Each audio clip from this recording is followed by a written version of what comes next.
26 जनवरी की हुई घटना के बाद किसान आंदोलन में काफ़ी बदलाव आए हैं। कल यहाँ सिंगू बॉर्डर पर कुछ लोगों के द्वारा यहाँ पर किसानों के विरोध में प्रदर्शन किया गया और फिर बाद में पथरावबाजी की गई, जिसमें काफ़ी जो नौजवान हैं वो घायल हुए। और आपने वीडियो देखा ही होगा हमारे चैनल के माध्यम से किस तरह पुलिस उन गुंडों के साथ मिलकर उनको पीट रही है। तो हमारे साथ संयुक्त किसान मोर्चा से डॉक्टर सतनाम सिंह अजनाला, उनसे जानेंगे कि कल की घटना के बाद उनका क्या कहना है। सर, क्या कहना है कल की घटना के बाद? जैसे पथरावबाजी हुई है, पुलिस ने उनको रोका नहीं है, किसानों को वो रोकते रहे और वो अपना काम करते रहे। वेखो, इत्थे 2 वारी ये घटना हो चुकी है, पहला भी हुई आ, फिर कल भी हुई आ। असीं उहदी संयुक्त मोर्चे वालों सख्त निंदिया करते हैं ते ये जिहड़ी सरकार आ, पुलिस प्रशासन नूं असीं कहने भी जहे ते कंट्रोल करो। इत्थे 25,000 RSS दे जिहड़े आ षडयंत्रीए पिंडां 'च फिरदे आ, वो जाली किसान लैके इत्थे आउंदे। असल असीं किसान वाले हाँ। मैनू दसो भी पुर अमन कोई स्टेज चल रही आ, कोई मुजाहरा चल रहा, हर एक नूं अपना करन दा हक आ, ਉਹਦੇ ਤੇ ਆਣ ਕੇ ਤੁਸੀਂ ਪੱਥਰਬਾਜ਼ੀ ਕਰੋ। ਇਹ ਕਿਹੜੀ ਕੋਈ ਐਸੀ ਆ ਵੀ ਜਿਹੜੀ ਆ ਜਾਂ ਤੇ ਉਹਨਾਂ ਨੇ ਤੁਹਾਡੇ ਤੇ ਕੋਈ ਪੱਥਰਬਾਜ਼ੀ ਕੀਤੀ ਹੋਵੇ, ਅਜਿਹੀ ਗੱਲ ਨਹੀਂ। ਇਹਦੀ ਅਸੀਂ ਸਖਤ ਨਿੰਦਿਆ ਕਰਦੇ ਹਾਂ। ਅਸੀਂ ਉਸੇ ਵੇਲੇ ਮੀਟਿੰਗ ਕਰ ਰਹੇ ਸੀ ਕੁਝ ਆਗੂ, ਅਸੀਂ ਉਸੇ ਵੇਲੇ ਸਰਕਾਰ ਦੇ ਧਿਆਨ 'ਚ ਲਿਆਂਦਾ ਵੀ ਤੁਹਾਡੀ ਪੁਲਿਸ ਜਿਹੜੀ ਆ ਮੂਲਕ ਦਰਸ਼ਕ ਬਣੀ ਆ, ਸਗੋਂ ਜਿਹੜੇ ਖਰੂਦੀਏ ਆ ਉਹ RSS ਦੇ ਜਿਹੜੇ ਆ ਉਹਨਾਂ ਦਾ ਸਗੋਂ ਸਮਰਥਨ ਕਰ ਰਹੀ ਆ। ਸਾਡੇ ਇੱਕ ਨੌਜਵਾਨ ਰਣਜੀਤ ਸਿੰਘ ਆ, ਉਹਨੂੰ RSS ਦੇ षडयंत्रीए ਚੁੱਕ ਕੇ ਲੈ ਗਏ, ਉਹਦਾ ਜੇ ਪਤਾ ਨਹੀਂ ਲੱਗ ਰਿਹਾ। ਸੋ ਇਹ ਬਹੁਤ ਘੋਰ ਨਿੰਦਣਯੋਗ ਵਾਲੀ ਗੱਲ ਆ। ਇਸ ਤਰ੍ਹਾਂ ਦਾ RSS ਤੇ BJP ਅੱਜ ਅਸੀਂ ਇਸੇ ਕਰਕੇ ਸਦਭਾਵਨਾ ਦਿਵਸ ਮਨਾ ਰਹੇ ਹਾਂ ਵੀ ਅੱਜ ਦੇ ਦਿਨ 1948 ਦੇ ਵਿੱਚ 30 ਜਨਵਰੀ ਨੂੰ ਨੱਥੂਰਾਮ ਗੋਡਸੇ, ਜਿਹੜਾ RSS ਦਾ ਪੱਕਾ ਬੰਦਾ ਸੀ, RSS ਦੇ ਕੈਂਪਾਂ ਵਿੱਚ ਰਹਿੰਦਾ ਸੀ, ਉੱਥੋਂ ਤਿਆਰੀ ਕਰਕੇ ਆਇਆ, ਉੱਥੋਂ ਪਿਸਤੌਲ ਲੈ ਕੇ ਆਇਆ, ਉਹਨੇ ਮਹਾਤਮਾ ਗਾਂਧੀ ਦੀ ਹੱਤਿਆ ਕਰ ਦਿੱਤੀ। ਉਸ ਨੱਥੂਰਾਮ ਗੋਡਸੇ ਨੂੰ ਇਹ ਬੜਾ ਬਹਾਦਰ ਗਿਣਦੇ RSS ਵਾਲੇ, BJP ਵਾਲੇ। ਉਹਦਾ ਪਿੱਛੇ ਮੰਦਰ ਬਣਾਉਣ ਦਾ ਇਹਨਾਂ ਦੀਆਂ ਚਾਲਾਂ ਸੀ। ਜਦੋਂ ਰੌਲਾ ਪਿਆ ਭਾਰਤ ਭਰ ਵਿੱਚ ਵੀ ਨੱਥੂਰਾਮ ਗੋਡਸੇ ਤੇ ਜਿਹੜਾ ਉਹ ਅਪਰਾਧੀ ਆ, ਉਹਨੂੰ ਫਾਂਸੀ ਵੀ ਹੋਈ ਆ, ਉਹਦੇ ਤੁਸੀਂ ਜਿਹੜੇ ਬਣਾਉਣ ਡਏ ਜੇ। ਸੋ ਇਸ ਕਰਕੇ ਅੱਜ ਅਸੀਂ ਸਦਭਾਵਨਾ ਦਿਵਸ ਇਸੇ ਕਰਕੇ ਮਨਾ ਰਹੇ ਹਾਂ ਤੇ ਆਉਣ ਵਾਲੇ ਸਮੇਂ 'ਚ ਲੋਕਾਂ ਨੂੰ ਕਹਿੰਦੇ ਵੀ ਸ਼ਾਂਤੀ ਰੱਖੋ, ਜਿਹੜਾ जबर आ ਉਹਦਾ सबर ਦੇ ਨਾਲ ਹੀ मुकाबला किया जा सकता। जो लोग कल प्रदर्शन कर रहे थे उनका कहना था कि हम यहाँ के स्थानिक निवासी हैं, हमें यहाँ पर बहुत प्रॉब्लम हो रही है हमारे बिजनेस में, ऐसा वो तर्क दे रहे थे। और सबसे बड़ी बात वो कह रहे थे कि 26 जनवरी को जो किसान हैं उन्होंने राष्ट्रीय ध्वज का अपमान किया, ये हम नहीं सहेंगे, इसलिए इनको सिंगू बॉर्डर अब खाली करना पड़ेगा।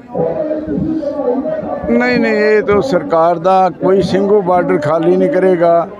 ਅਸੀਂ ਤੇ ਆਏ ਹੀ ਘਰੋਂ ਆ ਵੀ ਜਾਂ ਤੇ ਇੱਥੇ ਅਸੀਂ ਜਿੱਤ ਪ੍ਰਾਪਤ ਕਰਕੇ ਜਾਵਾਂਗੇ, ਜਾਂ ਫਿਰ ਅਸੀਂ ਜੇਲ੍ਹਾਂ 'ਚ ਹੋਵਾਂਗੇ, ਤੇ ਜਾਂ ਫਿਰ ਸਾਨੂੰ ਸਟ੍ਰੈਚਰਾਂ ਦੇ ਪਾ ਕੇ ਸ਼ਹੀਦੀਆਂ ਪਾਵਾਂਗੇ। ਗਲਤ ਗੱਲ ਆ ਉਹਨਾਂ ਦੀ ਅਜਿਹੀਆਂ ਕਾਰਵਾਈਆਂ ਕਰਨ ਦੀ। ਕੱਲ੍ਹ ਉੱਥੇ ਮਗਰ ਬਿਜਲੀ ਵੀ ਕੱਟੀ ਗਈ ਆ, ਪਾਣੀ ਕੱਟਣ ਦੀਆਂ ਵੀ ਖਬਰਾਂ ਆ ਰਹੇ ਆ। ਇਹ ਅਨਹਿਊਮਨ ਆ, ਇਨਹਿਊਮਨ ਆ। ਇਹ ਕੋਈ ਸਰਕਾਰਾਂ ਦੀ ਗੱਲ ਨਹੀਂ ਗੀ। ਆ ਸਾਡਾ ਜਿਹੜਾ ਪੁਰਾਣੀ ਪਰੰਪਰਾ ਵਾ, ਲੋਕ ਜਿਹੜੇ ਆ ਜੰਗਾਂ ਦੇ ਵਿੱਚ ਜਿਹੜਾ ਪਾਣੀ ਪਿਲਾਉਂਦੇ ਆ, ਉਹ ਦੁਸ਼ਮਣ ਵੱਲ ਨਹੀਂ ਵੇਖਦੇ ਵੀ ਦੁਸ਼ਮਣ ਆ ਕਿ ਦੂਜਾ, ਉਹਨਾਂ ਨੂੰ ਸਾਰੇ ਲੋਕ ਸਾਂਝਾ ਕਰਦੇ ਆ। ਸੋ ਇਸ ਕਰਕੇ ਹੀ ਸਰਕਾਰ ਨੂੰ ਕਹਿੰਦੇ ਬਾਜ਼ ਆ ਜਾਵੇ, ਸਾਨੂੰ ਕੋਈ ਸਖਤ ਐਕਸ਼ਨ ਨਾ ਲੈਣਾ ਪਵੇ, ਇੱਥੇ ਬਿਜਲੀ ਨਾ ਕੱਟੀ ਜਾਵੇ, ਇੱਥੇ ਪਾਣੀ ਨਾ ਕੱਟੀ ਜਾਵੇ। ਇਹ ਜਿਹੋ ਜਿਹੀਆਂ ਜਿਹੜੀਆਂ ਧਮਕੀਆਂ ਪੁਲਿਸ ਦੇ ਰਹੀ ਆ, ਵੇਖੋ ਅਸੀਂ ਤਾਂ ਸ਼ਾਂਤੀਪੂਰਵਕ ਗਏ 26 ਨੂੰ। ਸਰਕਾਰ ਦੀਆਂ ਏਜੰਸੀਆਂ, ਕਥਿਤ ਏਜੰਸੀਆਂ, ਸਰਕਾਰ ਦੇ ਨਾਲ ਰਲੇ ਹੋਏ ਸ਼ਰਾਰਤੀ ਅਨਸਰਾਂ ਨੇ ਸਭ ਕੁਝ ਕੀਤਾ ਵਾ। ਅਸੀਂ ਸ਼ਾਂਤੀਪੂਰਵਕ ਗਏ ਹਾਂ। ਜਦੋਂ ਇਹੋ ਜਿਹੀਆਂ ਘਟਨਾਵਾਂ ਹੋਈਆਂ ਅਸੀਂ ਉੱਥੋਂ ਵਾਪਸ ਆ ਗਏ ਹਾਂ। ਸਾਡੇ 29 ਆਗੂਆਂ ਦੇ ਉੱਤੇ ਕੇਸ ਬਣਾਤੇ, ਜਥੇਬੰਦੀਆਂ ਦੇ ਉੱਤੇ। ਇਹ ਬੜੀ ਉਹਨਾਂ ਦੀ ਸ਼ਰਮਸਾਰ ਗੱਲ ਆ ਵੀ ਬੜੇ ਪੁਰਅਮਨ ਲੋਕ ਜਿਹੜੇ ਆ ਆਪਣੀ ਖੇਤੀਬਾੜੀ ਦੀ ਵਿਰਾਸਤ ਨੂੰ ਬਚਾਉਣ ਦੇ ਲਈ ਦਿੱਲੀ ਸਰਕਾਰ ਕੋਲ ਗਏ ਆ ਵੀ ਇਹ ਜਿਹੜੇ ਕਾਨੂੰਨ ਆ ਇਹ ਮਨੁੱਖਤਾ ਵਿਰੋਧੀ ਆ, ਖੇਤੀ ਵਿਰੋਧੀ, ਰੱਦ ਕਰੋ, ਬਿਜਲੀ ਬਿੱਲ ਵਾਪਸ ਲਓ। ਇਹਦੇ ਲਈ ਅਸੀਂ ਉੱਥੇ ਗਏ ਸੀ। तो साढ़े ते कानून जी, आपने केसेस की बात की है कि हमारे ऊपर कल ही मेरे ख्याल से वो नोटिस आया है जो आप लोगों ने लगाए हैं वहाँ पर जहाँ पर मीटिंग होती है, तो वहाँ पर उस जो नोटिस आया उसमें क्या क्या लिखा है और क्या क्या धाराओं पर आपके ऊपर वो मुकदमे किए गए हैं और कितने लीडर हैं जिनके ऊपर ये मुकदमे किए गए हैं? नोटिस है जिहड़ा 29 लीडरां नूं आया, मैनूं भी ये नोटिस आया वा। इस नोटिस दे विच कोई भी ऐसी गल नहीं जिहदी असीं कोई उलंघना कीती होवे। इत्थे कहा गया भी 5000 तो वध असीं ट्रैक्टर अलाउ करन दा नहीं, असीं कोई इहदे उत्ते जही गल शर्त उन्हां दी नहीं मन्नी। 5000 दी पूरा मन असीं गए, पूरा मन आए हाँ। ये जान बुझ के साडे मोर्चे नूं फेल करन दे लई अजिहे ਜਿਹੜੇ कथित ये नोटिस ਜਿਹੜੇ जारी किए रहे तो असीं खंडन करते हाँ। ਇਹਦਾ ਅਸੀਂ सख्त जवाब देवांगे भी एक बने तुसीं 26 तरीक ਨੂੰ ਸਾਡੀ शाम ਨੂੰ FIR कर ਦਿੱਤੀ है तो उस FIR ਦੇ ਸੰਬੰਧ ਸਾਨੂੰ नोटिस भेजਣ ਦਾ भी ਤੁਸੀਂ ਕਾਰਨ ਦੱਸੋ। ਤੁਸੀਂ ਮੁਕੱਦਮੇ ਤੇ ਪਹਿਲਾਂ ਹੀ ਕਰਦੇ, ਨੋਟਿਸਾਂ ਦਾ ਮਤਲਬ ਕੋਈ ਨਹੀਂ ਰਹਿ ਜਾਂਦਾ। ਸੋ ਇਸ ਕਰਕੇ ਸਰਕਾਰ ਜਿਹੜੀ ਆ ਉਹ ਨਾ ਬੁਖਲਾਈ ਹੋਈ ਆ, ਉਹਨੂੰ समझ नहीं लगती मैं करना क्या तो क्या नहीं करना है। कल की घटना के बाद संयुक्त किसान मोर्चा क्या सोच रहा है कि ऐसी घटना दोबारा ना हो, क्योंकि आपके पड़ोसियों के ऊपर अटैक हुआ है तो कल के आपके ऊपर भी हो सकता है। क्या आपको नहीं लगता है कि जो स्टेज है वो एक हो जानी चाहिए? नहीं, ये तो विचारों का बड़ा मतभेद है। स्टेज एक होने वाली बात पर हम नहीं इसमें कल भी हमारा सवाल पूछा था, हम उनके विचार और हैं, हमारे विचार और हैं। जब असी दिल्ली आए, मुद्दा तो जो एक है, विचार अलग है, पर जो मुद्दा तो एक ही लड़ रहे हैं ना, 3 कृषि कानून वापस हो, MSP की गारंटी, उसी मुद्दे पर वही लड़ रहे हैं। जो आपकी विचार लड़ाई है वो आप साइड पर रख कर क्यों नहीं एक आ जाते? नहीं, 26 से पहले हमने एक कमेटी बनाई, उस कमेटी ने उनको जाके बहुत समझाया, 2 बारी उनसे बात की, हाथ जोड़कर बात की थी आप इकट्ठे चलिए। उन्होंने नहीं मानी भी असीं अपना अलग ही प्रोग्राम करना, तुहाडे विचारां नाल असीं सहमत नहीं गए। इस करके अज असीं उन्हां दे विचारां नाल नहीं सहमत, इस करके असीं कर रहे जी।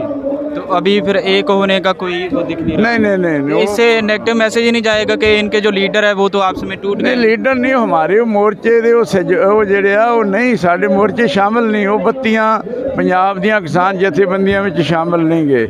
ਉਹ ਜਿਹੜਾ ਸਾਡੀਆਂ ਮੀਟਿੰਗਾਂ 'ਚ ਆਉਂਦੇ ਸੀ, ਜਿਹੜਾ ਸੰਯੁਕਤ ਕਿਸਾਨ ਮੋਰਚਾ ਵਾ, ਜਦੋਂ ਉਹਨਾਂ ਨੇ ਇਹ ਰਸਤਾ ਚੁਣ ਲਿਆ, ਸੰਯੁਕਤ ਮੋਰਚੇ ਦੇ ਆਗੂ ਉਹਨਾਂ ਦੇ ਪਾਸ ਗਏ। ਇਸ ਕਰਕੇ ਸੰਯੁਕਤ ਮੋਰਚੇ ਨੇ ਵੀ ਉਹਨਾਂ ਦੇ ਨਾਲੋਂ ਕੰਨਾ ਕਿਨਾਰੀ ਕਰ ਲਈ ਆ। ਸੋ ਇਸ ਕਰਕੇ ਸਾਡਾ ਉਹ ਇਸ ਵੇਲੇ ਪਾਰਟ ਐਂਡ ਪਾਰਸਲ नहीं है। अब सरकार के साथ बातचीत का क्या है? क्या आप सरकार को डेट दे रहे हैं कोई, या सरकार से उम्मीद करें कि सरकार हमें बुलाए? नहीं, सरकार को हम तो ऐसी कोई नहीं कर रहे भी सरकार सानू बुलाए। हाँ, जेकर बुलाएगी तो हम जाएंगे।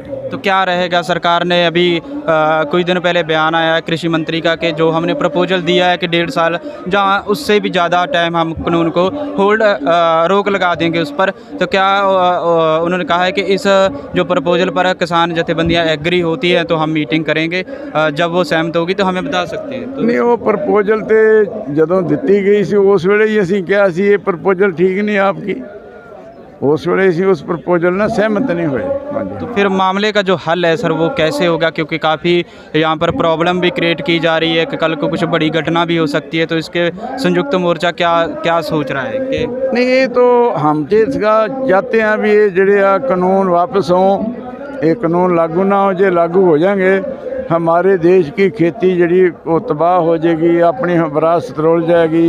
विदेशी जो लोग हैं, हमारा जो खनिज पदार्थ हैं, हमारा पानी है, हमारी धरती है, उसकी लूट करेंगे। तो बर्बादी वाले कानून हैं, इसको वापसी लेना चाहिए जी। तो ये थे संयुक्त किसान मोर्चा से डॉक्टर सतनाम सिंह अजनाला जी, जिन्होंने कहा है कि जो घटना हुई है उसकी हम सख्त निंदा करते हैं और सरकार को बाज आना चाहिए ऐसी घटनाओं पर, घटनाएँ घटित कराने पर, क्योंकि हमारा जो आंदोलन है वो शांतमय चल रहा है। 60 दिनों से ऊपर हो गए हैं और शांतमय आंदोलन चल रहा है। और सरकार के साथ जो बातचीत है वो हम 3 कृषि कानूनों को, जो हमारी पहली मांग थी, रद्द की जाए और MSP की गारंटी दी जाए। मैं रविंदर सिंह, MNTV, दिल्ली।